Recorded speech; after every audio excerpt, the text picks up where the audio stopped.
আছেন সবাই?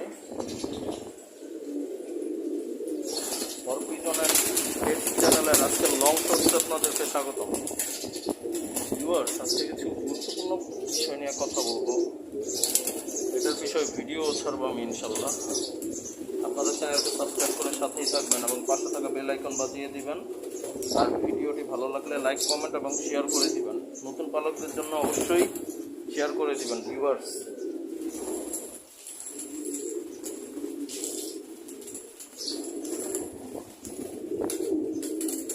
দেখেন ভিউয়ার্স, আমি গুরুত্বপূর্ণ কিছু বিষয় নিয়ে কথা বলি। কবুতরের সবচেয়ে কমন একটা সমস্যা হচ্ছে বেশি বেশি জোড়া দেওয়ার কারণে এবং ডিম বাচ্চা করার কারণে ক্যালসিয়াম এবং ভিটামিন বি কমপ্লেক্স জনিত সমস্যা হয়ে যাওয়া, যার ফলে কবুতর এর ঘাড় বাঁকা হয়ে যায়, নেক প্যারালাইসিস যেটাকে বলে, তারপর পা বাঁকা হয়ে যায়, পা সোজা করতে পারে না, তারপর ক্যালসিয়ামের অভাবে ফুরিয়ে ফুরিয়ে হাঁটে।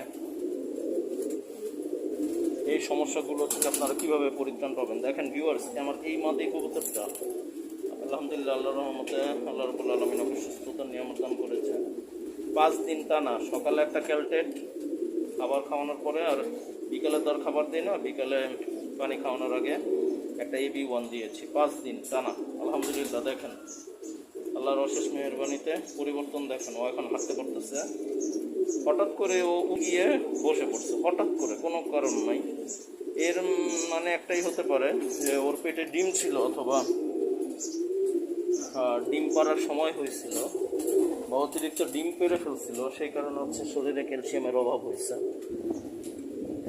এখন সেটা কিছুটা ক্যালসিয়াম আর AB1 খাওয়ানোর কারণে আলহামদুলিল্লাহ আল্লাহর অশেষ মেহেরবানিতে রিকভার করছে।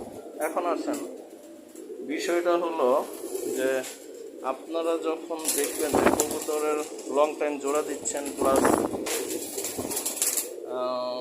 ডিম বাচ্চা করতেছে অথবা অনেক ডিম পারতেছে কবুতর, সেক্ষেত্রে ডিম বন্ধ করার জন্য করণীয় কি? ডিম একটাই করে, ভিটামিন কোর্সটা আপাতত ডিম বাচ্চা না করলে করাবেন না।